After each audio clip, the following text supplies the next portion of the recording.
It's Tiling Tuesday, apparently, so I thought that would be a good time to do an update on where the Mega Grant is going. So, excitingly, last week I finally worked out how to get trained / allowed to use the laser cutter in the makerspace at uni.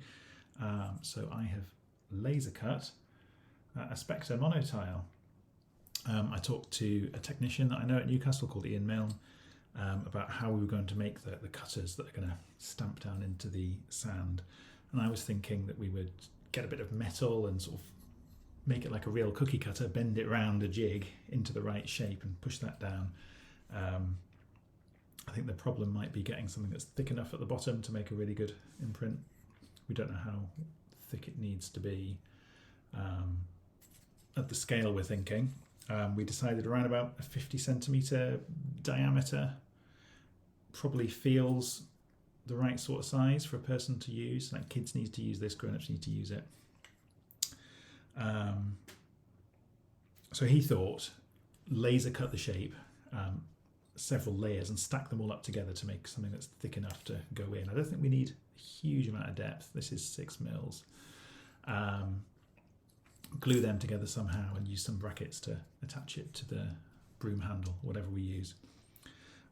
So I went across to the laser cutter and managed to laser cut this.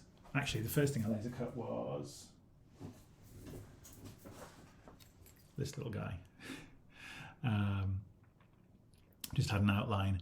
And then I thought, well, I know I want them hollow, so I've worked out how to cut this. Now, the problem with this is each time I cut one of these, I also get for free one of these, the inside. So I cut the 2 bits. That fits neatly in there. This bit drops out. I think that's wasting a fair bit of wood. So I had thought I'm going to cut these in 2 halves and have like a jigsaw join together, so that then, like just the 1 half, you can sort of fit another one of those just a little bit underneath and inside, make better use of the wood. If each layer has the join in a different place, then it should be a bit more sturdy. So that's the job to try out next time I go to the laser cutter. I have also, the weather's getting worse, we're getting towards winter, so I don't want to spend a huge amount of time on the beach and away from, I don't know, a comfortable place to do working out. So yesterday I made a simulation of the beach and a simulation of the cutter on my computer, which I will show you now. So that's that. I've got a nice, what I'm told is a sand colour from the internet, and I've got a stamper which I can use to stamp, and I can sort of rub that out with my finger as well. There we go. So when you're on the beach, you can make an imprint, and you can erase it very easily by just sort of scuffing over it with your finger or with your foot. So I want this to be as close a simulation as possible to standing out on the beach and doing this stamper, to get an idea for what's the process for putting this tiling down, what's the process for working out where the tiles need to go, and then what if you make a mistake, what if it's inaccurate, those kind of things we need to answer. So the way I've got this, I can put a stamp anywhere. It's deliberately not limited to a grid, because in real life it's not, and that's one of the things I want to think about. I can rotate this in multiples of 30 degrees. I can't really do rotation at the moment freely. So there you go, I can fit some bits together, and when they don't quite join, the line looks a bit thicker there, and that's what you would see in real life, I think. And I can cut again on top of where I was. That's how it would look if I stamped my cutter down a few times. So let's get rid of that. So here's the paper on the Spectre, the chiral aperiodic monotile. and it has an appendix at the end that says how to actually put this tiling together. Like the main thing is, of course, a proof that it's aperiodic. But at the very end, somewhere, there's an appendix with this thing, which is a description of the substitution system that you use to build the tiling up. So there we go. So I can try and follow this and see at what point I lose track of things and what we need to help keep track of where we are. So from a single tile, they build up this thing called the mystic.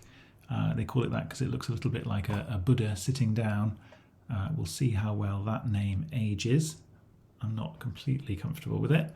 But that's the middle of a unit, and then you build up other tiles around it. That makes one meta tile, they call it, a supercell, I don't know whatever.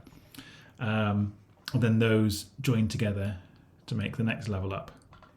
And this quadrilateral is what's important. That's sort of the abstraction of what that unit is. It tells you where it is and how it's oriented. And the corners match up with vertices of the tile.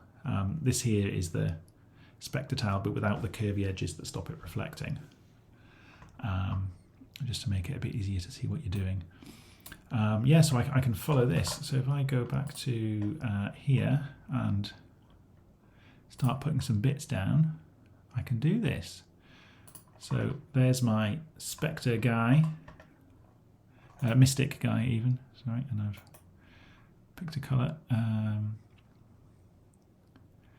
So I've been practicing this a little bit now, so I think I'm all right at doing this by heart to make up one unit.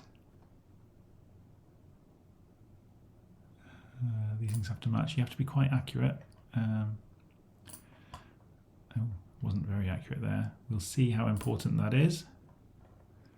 And it's really satisfying how these bits fit together. Something that's interesting about the monotile is like you see a shape and you think, well, nothing's going to fit there, but then you turn it around just the right way and it just happens to fit. We really don't have a good intuition for how these things fit. Right, so there's one tile, and then I need to make another one somewhere else. What I found is I very quickly lose track of where the bits are. So one thing I can do is I've got a finger tool here, which I could use in the sand, couldn't I? So I could say that there's stick an arrow in the middle of the mystic bit, or I can do a Spectre, and if I could pick a different colour, I could do the mystic in a different colour, like this. Something like that. So then I need to make the next bit along. How's this going to fit in? Just here. Yeah, actually, no, I want that in that colour, don't I? Okay, and then the mystic there. I find this bit is really helpful to help you orient yourself and put it together, to anchor the thing. They've done well to identify that. This sort of belt bit or sash across the middle is interesting. So next thing is the mystic's going to be at all sorts of different orientations, and working out which way things go around while turning around is hard on a screen that I can't rotate, but in real life I would physically turn myself. So I've allowed myself to do that. Oh, hang on, that's not matching where my mouse is anymore. There we go. Right, so then I can put this together, do the next unit. So I'm getting pretty good at that, actually. So I reckon I can without reference anymore build up this level of, what is it, like 8 mystics that fit together. After that point, you need to, I think we're going to need sticks and bits of string to mark out the quadrilaterals to help align the next bit along. I was worrying that this idea of building out the substitution system would be too hard to keep track of, and maybe something that can just sort of work scanning across in lines would be worth aiming for. But I think this actually works quite well. We can sort of peg out an area that we need a particular thing in, then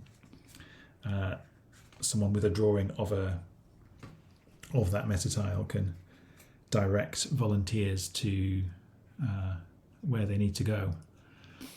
So I think that's going to work. I think it's encouraging that doing this when I'm being a little bit inaccurate doesn't seem to, the errors haven't so far built up so much that things don't work. You can sort of fudge it as you go along, so I think that works all right. So yeah, pretty good.